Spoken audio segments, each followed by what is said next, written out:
Chopra publication में आप सभी का स्वागत है। आज 17 दिसंबर है, तो आज हम 17 दिसंबर से जो मोस्ट पर्सन बनते हैं करंट जीके के, उनके बारे में चर्चा करेंगे। देखो, एक तो याद रखना, जो केंद्र सरकार महात्मा गांधी राष्ट्रीय रोजगार गारंटी अधिनियम जो मनरेगा है को ख़त्म करके उसकी जगह विकसित भारत गारंटी फॉर रोजगार एंड आजीविका मिशन ग्रामीण यानी वीबीजी राम जी लाने की तैयारी में है। ये याद रखना, जो मनरेगा है उसका नाम परिवर्तन करके विकसित भारत गारंटी फॉर रोजगार एंड आजीविका मिशन ग्रामीण बीवीजी राम जी लाने की तैयारी में सरकार। तो किसकी जगह है? यानी जो महात्मा गांधी राष्ट्रीय ग्रामीण रोजगार गारंटी अधिनियम था उसकी जगह। तो यहाँ से प्रश्न बन सकता है। क्यों बन सकता है प्रश्न? क्योंकि ये काफ़ी समय से योजना चल रही है और इसका नाम परिवर्तन किया जा रहा है, इस कारण। अब देखो, मनरेगा में कितने दिन का रोजगार कर दिया है? 125 दिन का। ठीक है, अब ये 125 दिन है, उनमें से याद रखना, देखो, एक तो फसल की बुआई के समय और एक कटाई के समय, ये जो 2 महीने हैं ना, इसमें विशेष ब्रेक रखा जाएगा। ये नहीं रखा जाएगा कि इसमें ये जो 2 महीने हैं उसमें रोजगार का ये जो 125 दिन का रोजगार चलता रहेगा, नहीं रहेगा। यानी मनरेगा में 125 दिन की जो गारंटी के दौरान जो है 125 दिन का रोजगार दिया जा रहा है। पहले 100 दिन का था। पहले कितने दिन का था? 100 दिन का। बढ़ाकर कितना कर किया जा रहा है? 125 दिन। इन 125 दिन में जो फसल की बुआई की जाती है किसानों के द्वारा और फसल की कटाई की जाती है, ये समय शामिल नहीं होगा, यानी इस समय ये कार्य नहीं चलेगा। और पहले 15 दिन में जो वेतन था वो आता था। याद रखना, पहले कितने दिन में आता था वेतन? 15 दिन में। अब ये वेतन 7 दिन में आ जाएगा। कितने दिन में आ जाएगा? 7 दिन में। ये याद रखना। तो यहाँ से एक प्रश्न बन सकता है, या तो बन सकता है कि मनरेगा में कितने दिन का रोजगार किया गया है? 125 दिन का। दूसरा बन सकता है कौन सी योजना है, तो ये याद रखना है। तीसरा बन सकता है कि पहले कितने दिन में दिया जा रहा था वेतन? 15 दिन में। अब कितने दिन में दिया जाएगा? 7 दिन में।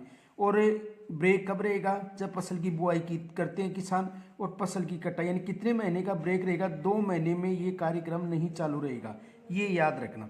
आगे देखो, अगला है हिमालय की जो बर्फीली ऊंचाई में छिपा कोल्ड वार यानी शीत युद्ध की बात है, ये का एक रहस्य में फिर करवट ले रहा है। रिपोर्ट के अनुसार उत्तराखंड की नंदा देवी चोटी के पास, याद रखना, उत्तराखंड की नंदा देवी चोटी के पास करीब 6 दशक पहले का छूट गया अमेरिका का प्लूटोनियम वाला एक परमाणु संचालित जासूसी उपकरण आज भी बर्फ के नीचे हो सकता है। उपकरण का कवच टूटा तो रेडियोधर्मी प्रदूषण गंगा के पानी में कर सकता है प्रदूषित, गंगा के पानी को प्रदूषित कर सकता है। तो यहाँ से प्रश्न आ सकता है। ये सूजत से के आंकड़े हैं, याद रखना। तो यहाँ से एग्जाम में प्रश्न बन सकता है। आगे देखो, अब देखो कुछ मोस्ट प्रश्नों की चर्चा करेंगे। तो सबसे पहले तो ये प्रश्न याद रखना दोस्तों, दुनिया का जो प्रथम आयुर्वेदिक एक्सीलेंस सेंटर कहाँ मनाया जाएगा? ये याद रखना। तो कहाँ मनाया जाएगा? जयपुर में बनाया जाएगा। यहाँ से प्रश्न बन सकता है। यानी दुनिया का प्रथम आयुर्वेदिक एक्सीलेंस सेंटर कहाँ मनाया जाएगा? जयपुर।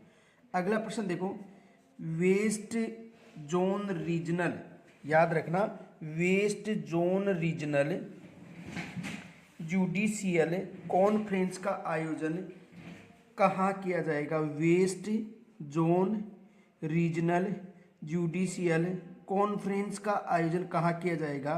ये जैसलमेर में किया जाएगा। कहाँ पर किया जाएगा दोस्तों? जैसलमेर में किया जाएगा। आगे देखो,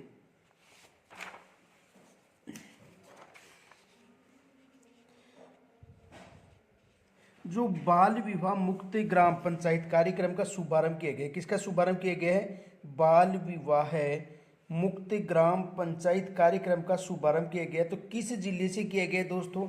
ये कार्यक्रम किया गया है बारां से। याद रखना, यहाँ से प्रश्न बन सकता है। यानी बाल विवाह, पहले बाल विवाह एक अक्षय तृतीया है, वहाँ पर अधिक सर्वाधिक बाल विवाह होते हैं। अक्षय तृतीया का सर्वाधिक बाल विवाह होते हैं। तो बाल विवाह मुक्त मुक्त ग्राम पंचायत कार्यक्रम का शुभारंभ कहाँ से किया गया है? बारां से।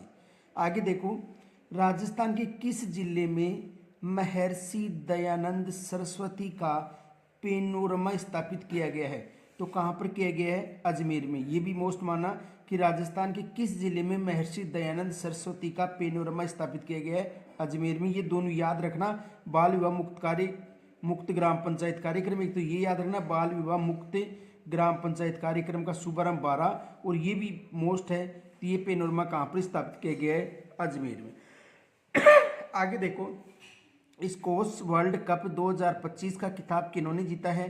तो ये भारत ने जीता है। किन्होंने जीता है? भारत ने जीता। तो ये भी पूछा जा सकता है कि स्क्वैश से जो वर्ल्ड कप 2025 किन्होंने जीता है? भारत ने। आगे देखो, 15 दिसंबर 2025 को राज्य स्तरीय प्रदर्शनी का उद्घाटन किसके द्वारा किया गया? तो जो मुख्यमंत्री भजनलाल जी शर्मा हैं उनके द्वारा किया गया। किसके द्वारा किया गया? जो मुख्यमंत्री भजनलाल जी शर्मा उनके द्वारा किया गया। अगला देखो, नई दिल्ली में पेप्सी को इंडिया के voices of harvest conference and awards 2025 से राजस्थान के किस किसान को सम्मानित किया गया है? तो राजस्थान के 2 किसानों को सम्मानित किया गया है। एक गायत्री देवी है और दूसरा कौन है? ओम प्रकाश शर्मा। मोस्ट माना, यहाँ से भी प्रश्न बन सकता है। किनको? 2 व्यक्ति हैं, इनको याद रखना। फिर अगला है, हाल ही में केंद्रीय रेल मंत्रालय द्वारा किस रेल कॉरिडोर को मंजूरी दी है? तो जोधपुर से पंचभद्रा, यानी पंचभद्रा में रिफाइनरी है ना, तो जोधपुर से पंचभद्रा को केंद्रीय रेल मंत्रालय द्वारा रेल कॉरिडोर को मंजूरी दे दी है। अगला प्रश्न है, राज्य में कितनी फ्लाइंग स्कूलें संचालित हैं? तो राज्य में वर्तमान में कितनी फ्लाइंग स्कूलें संचालित हैं? 8 फ्लाइंग स्कूलें संचालित है। यहाँ से भी प्रश्न बन सकता है। तो देखो, करंट से संबंधित हम डेली 7-8 प्रश्न पढ़ेंगे, योजना संबंधी होंगे इनमें, और साथ साथ जो भी नवीनतम नवाचार हैं उनसे संबंधित रहेंगे। और यदि ये PDF चाहिए तो देखो, जीके जो चोपड़ा जी, जो हमारा व्हाट्सएप चैनल है, यहाँ पर मैं ये PDF डाल रहा हूँ, आप वहाँ से ले सकते हो। धन्यवाद। राम राम, जय हिंद।